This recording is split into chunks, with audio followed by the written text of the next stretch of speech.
So, your trusty toaster finally gave up the ghost. Or maybe your washing machine started making that scary clanking noise. What's the first thing most of us think? Time to buy a new one. It seems so easy, right? Just a quick trip to the store or a few clicks online and problem solved. But here's the thing we don't always see. There's a massive hidden cost to that brand new appliance. Every time we toss out an old machine, we're contributing to a gigantic global problem called electronic waste, or e-waste. It's one of the fastest growing trash streams on the entire planet, and it's a total disaster for the environment. Think about it like this. That old microwave isn't just a metal box.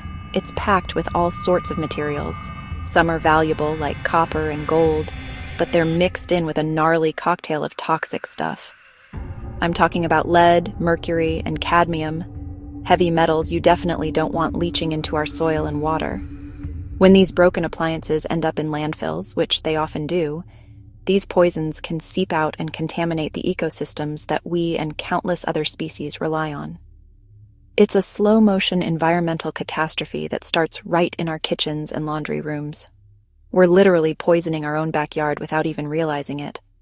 But why are we throwing so much away? Well, it's not entirely our fault. For decades, companies have been designing products that are incredibly difficult, or even impossible to fix. They use special screws that your standard screwdriver can't handle. They glue batteries in place so you can't replace them. They stop making replacement parts just a few years after a model comes out.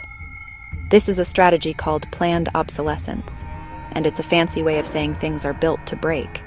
It's designed to force you into a cycle of constantly buying new stuff, which is great for their profits, but terrible for your wallet and the planet. This system has taught us to see our possessions as disposable. The very idea of opening up a machine to see what's wrong feels intimidating, maybe even forbidden. We've lost the engineering mindset that our grandparents had, where fixing something was the first instinct, not the last resort. We need to flip that script. We need to get curious, get our hands dirty, and realize that we have the power to stop this wasteful cycle. The first step is understanding that tossing that broken appliance isn't the end of the story. It's the beginning of a much bigger problem we all have to solve.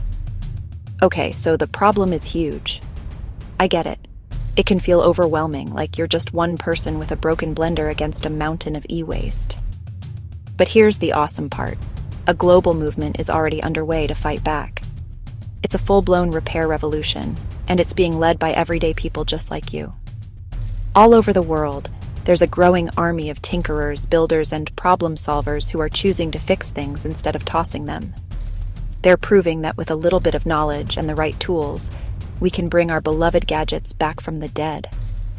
This revolution isn't happening in some high-tech lab. It's happening in garages, community centers, and online forums. One of the coolest things to come out of this are repair cafes. These are free community events where people can bring their broken items, from lamps to laptops, and work with volunteer experts to fix them. It's not a drop-off service. It's a hands-on learning experience. You sit down with a volunteer, take apart your device together, diagnose the problem, and find the solution. It's an amazing way to demystify technology and build confidence. You walk in with a broken toaster and walk out with a working toaster and a brand new skill. The movement is also exploding online. Websites like iFixit are like the superhero headquarters for the repair community. They create incredibly detailed, step-by-step guides with crystal-clear photos for fixing almost anything you can imagine. They even develop and sell the specialized tools you need to get past those weird screws and glued-in components I mentioned earlier. YouTube is another goldmine, filled with creators who will walk you through a repair, making you feel like you have an expert right there with you. This access to information is a total game changer, empowering millions to take matters into their own hands. What this all adds up to is a massive shift in our culture. We're moving away from being passive consumers and becoming active owners of our technology. An entire ecosystem is springing up around repair. New, independent repair shops are opening, creating local jobs and keeping money within the community. These small businesses become local hubs for expertise, the go-to places when a DIY fix is just a bit too tricky.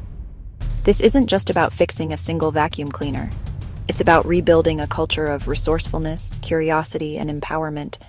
It's awesome. So, we have the people power, But what if we could make repair even easier? What if the technology itself was designed to be fixed? This is where the future of repair gets really exciting. Engineers and designers are starting to rethink how we build things from the ground up. Imagine a washing machine that, when it breaks, displays a simple error code on a screen. You could then use an app on your phone to scan that code, and an AI diagnostic tool would tell you exactly what's wrong. The water inlet valve is clogged. Here's a 3-minute video on how to clean it and the part number if you need a new one. This isn't science fiction. It's the next logical step.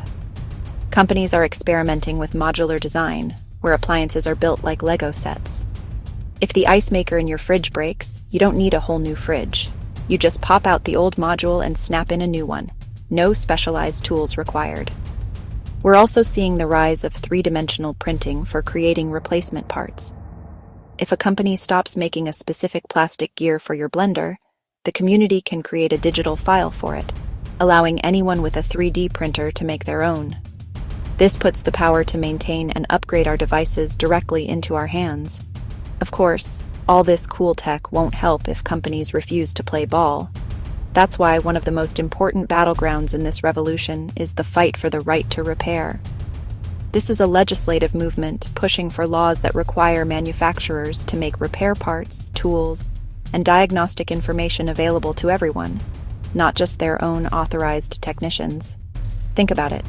You own your car, so you have the right to take it to any mechanic you choose. Why should your phone or your tractor be any different? It's about consumer rights and ownership. These laws are gaining momentum all over the world, from Europe to the United States. When passed, they level the playing field, breaking up the monopolies that manufacturers have over the repair process. This fosters competition, which means lower prices and better service for you. It also fuels the growth of those independent repair shops I was talking about, creating skilled, sustainable jobs right in our own neighborhoods. By combining smarter product design with smarter laws, we can build a future where repair is not just possible, but the easy, common-sense choice for everyone. This all sounds great, but what can you actually do starting today from your own home? Your mission is simple. Become a repair agent. The first and most powerful step is to change your mindset. The next time something breaks, don't immediately think replace. Instead, think diagnose. Get curious. Go to your favorite search engine and type in the model of your appliance and the problem you're having. You will be absolutely blown away by how many tutorials, forum posts, and videos are out there from people who have faced the exact same issue and solved it. Your first repair will feel like a superpower. Second, start thinking like a fixer when you shop. Before you buy a new product, do a little recon. Look up how easy it is to repair. Are replacement parts available? Are there guides online for taking it apart? Choosing brands that embrace repair sends a powerful message to the market. We can vote with our wallets for a more sustainable future. Supporting companies that build durable, fixable products tells all the other companies that planned obsolescence is a business model that's going out of style. It forces them to compete on quality and longevity, not just on flashy features. Third, get involved in the community. Look up if there's a repair cafe in your area and go check it out, even if you don't have anything broken. Just seeing the process in action is incredibly inspiring. If there isn't one, think about starting one. You don't have to be the expert. You just have to be the organizer who brings the experts and the community together. Also, support your local independent repair shops. Getting to know the person who can fix your stuff is a great way to build a more resilient community. These small businesses are the backbone of the repair economy. Finally, remember that every single act of repair is a victory. It's a victory for your bank account because you're saving money. It's a victory for your skills because you're learning something new. And most importantly, it's a victory for the planet. Each appliance you save from the landfill is one less item leaching toxins into the ground, and one less product that needs to be manufactured from virgin resources. This is how we change the world. Not in one giant leap, but with millions of small, deliberate, and empowering acts of fixing, tinkering, and creating. Now go fix something.